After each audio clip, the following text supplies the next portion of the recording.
Hamlet police locate and apprehend 3 wanted individuals in under 48 hours. The Sand Hills Emergency Physicians Advanced Practice Provider Award winner is revealed. And we've got an exclusive interview with Hamlet City Manager Jonathan Blanton about the firework festivities at the hub of the Seaboard. That and more all coming your way on your Tuesday edition of Live at 5. Richmond County's Nightly News starts right now.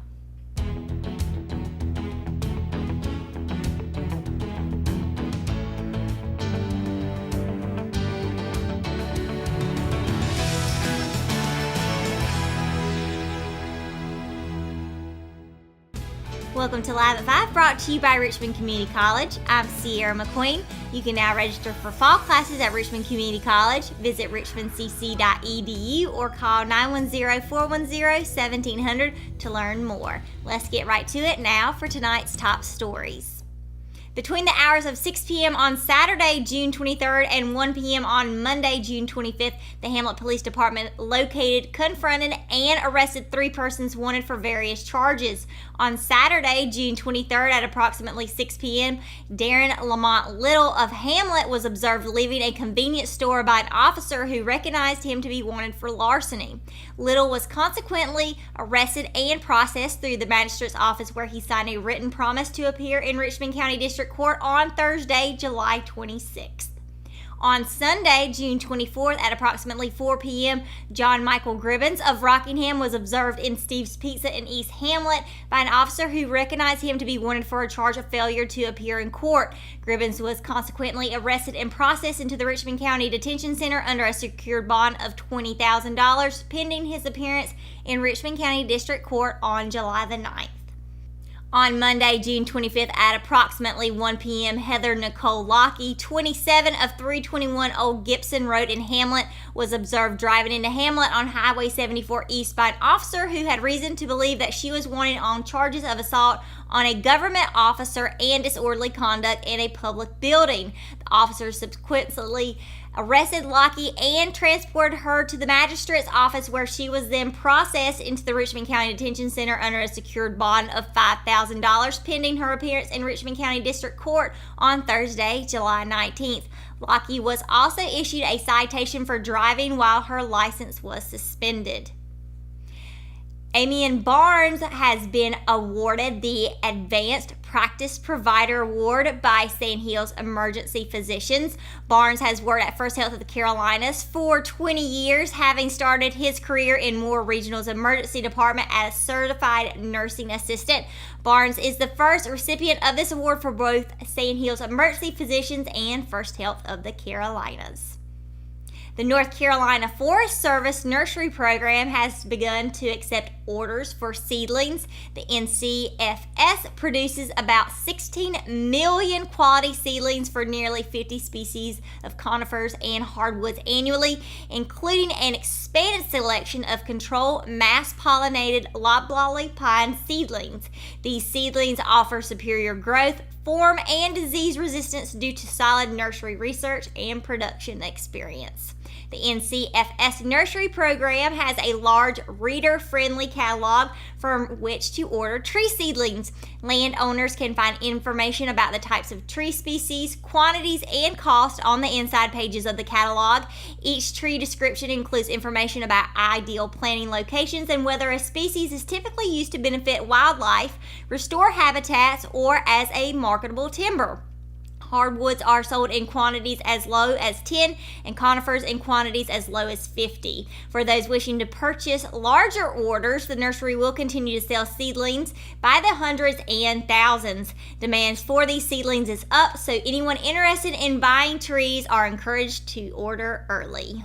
Distribution of the seedlings will occur in the fall depending on the weather conditions. Seedling orders are shipped to one of the 13 locations statewide for a small fee. For information on planting trees, people are encouraged to contact their local county ranger.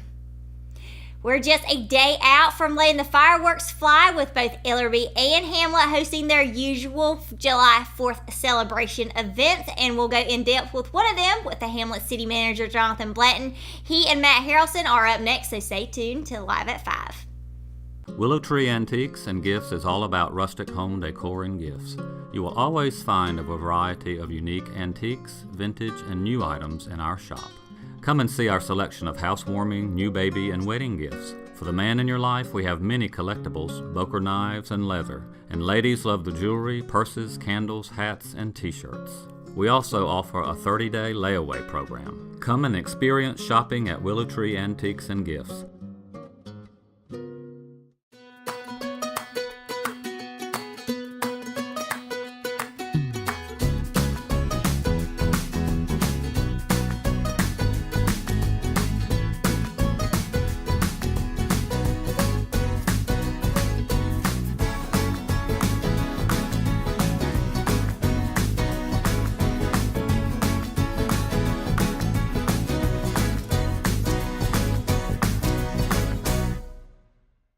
My name is Jim Leach, and we have been using the Tim Hayden Construction Company for the last several years.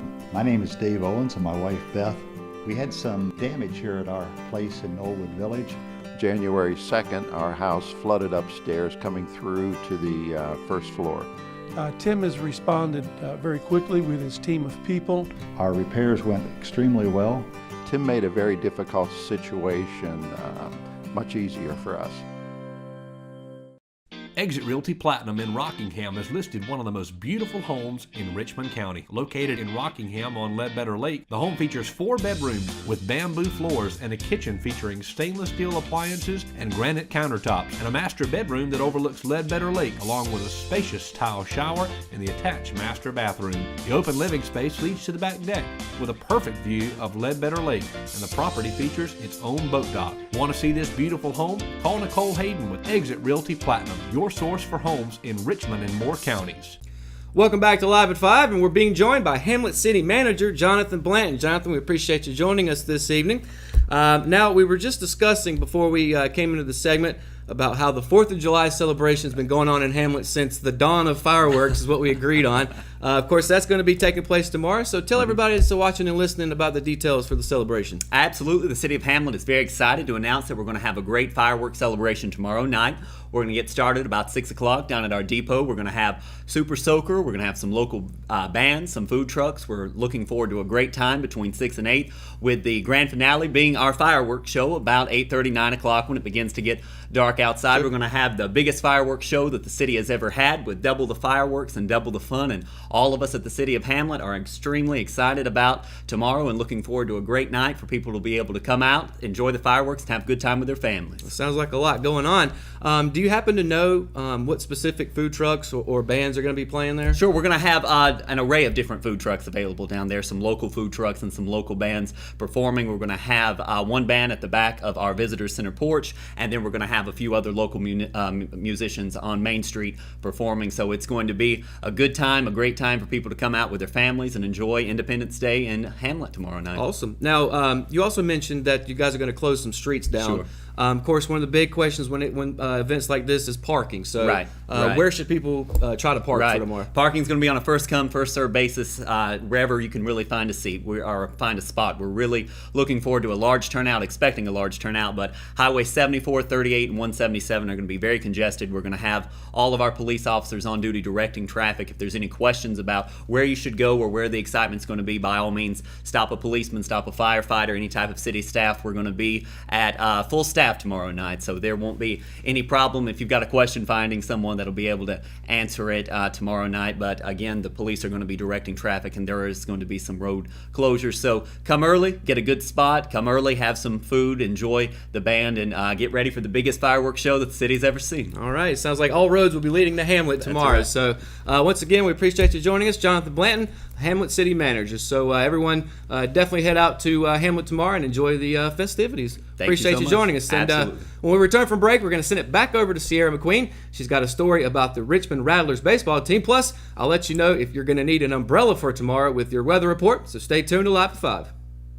At Richmond Community College, we can prepare you for a high-skill, high-paying career in a variety of fields. From business to education, engineering, utilities, healthcare, criminal justice, information technology, and human services. At Richmond Community College, we can save you thousands of dollars on tuition through our university transfer programs that provide a seamless transition to universities and colleges throughout North Carolina. At Richmond Community College, we are always developing new courses and programs in response to the communities we serve. We offer day, evening, and online courses, and you can now complete 5 curriculum programs entirely online. At Richmond Community College, we believe in helping you prepare for a better life.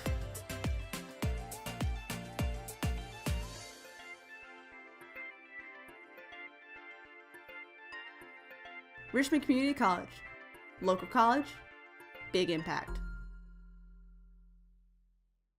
McNair Auto Sales is the place to buy your pre-owned car, truck, or van. To be the best, it takes big selection, friendly staff, and great pricing. We guarantee a no-hassle buying experience, and financing is available right on site.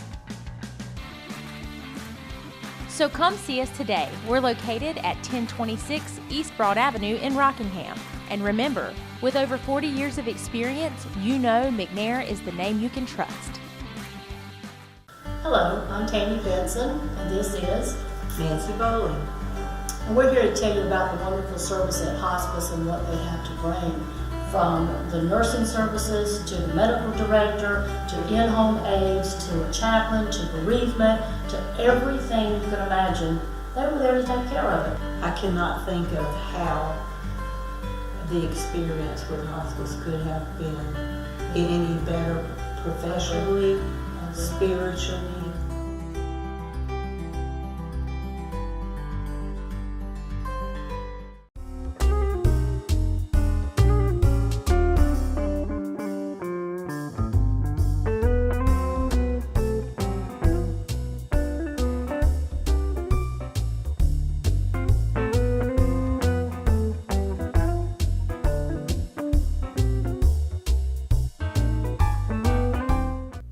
Hamlet and Ellery aren't the only ones stocking up on their 4th of July firepower, as the Richmond Rattlers senior team popped its way past the Pinecrest Pines Monday night for its 5th straight win, improving to 5-2 on the season. In the Central Carolina Scholastic Summer League, the Rattlers were all the business for the 5th consecutive game and beat the Pines senior team 4-1. With the win, Richmond completed the CCSSL season sweep of its Moore County foe, outscoring the Pines 27-11 in 3 games. Head coach Ricky Young was away from the team for the 2nd straight game, as his son and rising senior middle infielder Brett Young was in Georgia competing in a showcase tournament.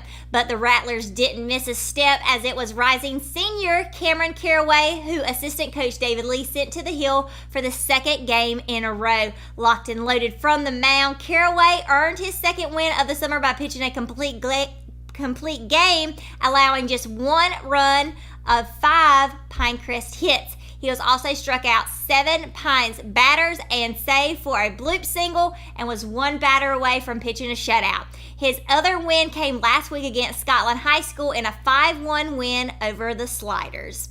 Though it wasn't their highest scoring affair this season, the Rattlers were able to play a little small ball when it mattered and proved successful with station-to-station baseball. To lead off the home half of the 1st inning, Pinecrest walked 4 consecutive batters, which ultimately allowed leadoff hitter and rising senior catcher Garrett Wigman to score. Fellow rising senior Garrett Richardson was credited with an RBI.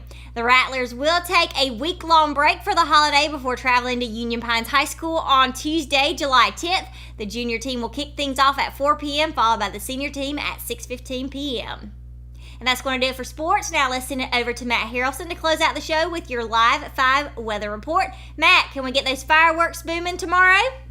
Today's Live at 5 weather report is brought to you by Exit Realty. And yes, Sierra, more than likely we're going to see some fireworks tomorrow night. We're also probably going to see a little bit of rain as well. Looking at the map, you can see across the states, North and South Carolina, we've got 50% chance, 60% chance, 30% chance of rain. Let's start with the coast, though. 87 is going to be the high tomorrow in Greenville, high of 86 in New Bern, high of 85 in Wilmington. So if you're heading that way, you're going to have some nice temperatures. It's cooling down just a little bit. Again, a 50% chance of rain. Moving into the Sandhills area, Southern Pines will see a high of 90 tomorrow, as well as Laurinburg, same there. High of 92 right here in Rockingham, and you can see A little cloud with lightning and thunder underneath it, 50% chance of scattered thunderstorms tomorrow here.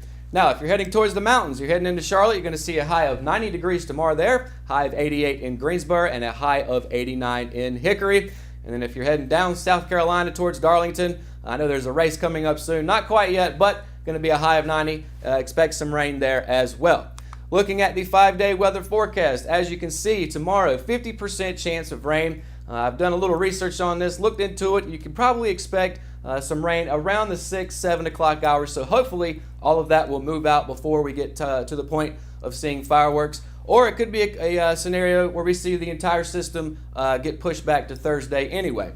However, it's going to be a high of 92 for tomorrow, a low of 72. That's going to be our highest temperature for the week. As we get closer to the weekend for Thursday, 50% chance of rain again, high of 87, low of 72. As we approach the weekend, Friday, 40% chance of rain, high of 89, low of 74. Middle of the weekend, 60% chance of rain, high of 89, low of 71. And to finish out the weekend for Sunday, 50% chance as well, high of 87, low of 69. So as you can see, the temperatures are dropping just a little bit because of those rain clouds that we're going to see. However, I would expect it to be typical storms like we see this part of the year, where they only last for maybe a couple of hours tops. However, for tomorrow, 20% chance of rain is expected at 3 p.m. with a high of 91. It's going to go up just a little bit, like I said, around the 7 o'clock hour, high of 87 at that point. 30% chance of rain. Hopefully, it's going to be a really quick sprinkle so we can see some fireworks for tomorrow night. And that's going to do it for today's edition of Live at 5. And if you haven't already, of course, be sure to download the Richmond Observer app for your iPhone and Android devices. And be sure to tune in to Good Morning Sandhills every morning, Monday through Friday from 6:30 to 8:30 a.m. And of course, because of July 4th, we're going to be taking the day off tomorrow. So we'll see everybody again on Thursday. Thanks for tuning in to Live at 5. Good night, and have a safe and great Independence Day, Richmond County.